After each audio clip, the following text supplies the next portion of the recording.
Hi guys! Ako nga pala si Jed. Ito nga pala ang special episode ng Half Court Hero.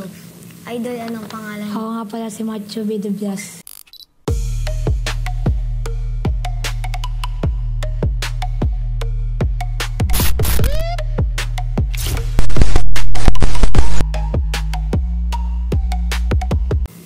Paano ka nagsisimulang maglaro ng basketball? Natuto lang din ako sa mga kuya ko.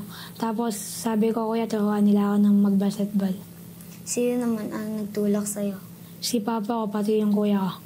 Tanda mo pa nung unang ligang sinalihan mo at ilang taon ka na?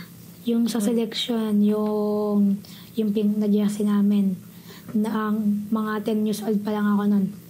Favorite jersey mo number and why? 28. Favorite shoes and why? Yung pre-4 na binigay sa akin ni Boss Cholo. Kung hindi ka nagbabasketball, ano kaya ang ginagawa mo ngayon? Tambay lang sa bahay, kain tulog lang. Anong pinapakinggan mo ang kanta bago ka sumabak sa laro? Yung Irish. At paano ka naghahanda bago ka maglaro? Maglalaro sa hapon, kakain ng mga 5:30, tapos pagdating ng 7, laro na. May lucky charm ka ba tuwing may laro? Opo, yung pamilya ko po.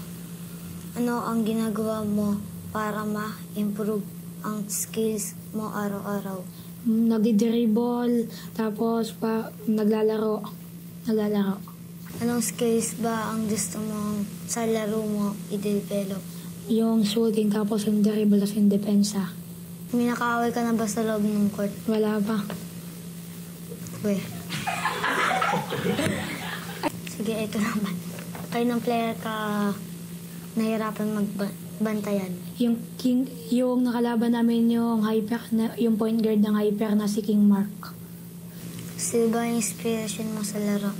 Yung pamilya ko, tapos yung mga kaibigan ko, lagi nakasuporta sa akin. Ano masasabi mo sa kanila? Salamat sa pamilya ko, kahit matigas ulo ko, lagi sila nakasuporta. Pati sa mga kaibigan ko, maraming salamat sa inyo. May masya-shoutout ka ba?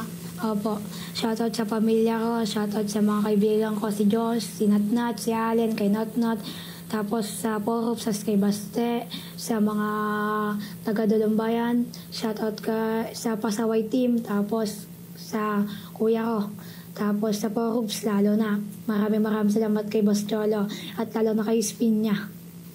At ngayon tayo nagtatapos. See you!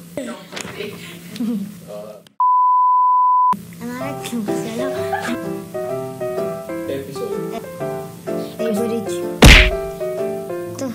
Ay, oo nga pala, meron na, boss. Sabi. O nga pala po si Jed.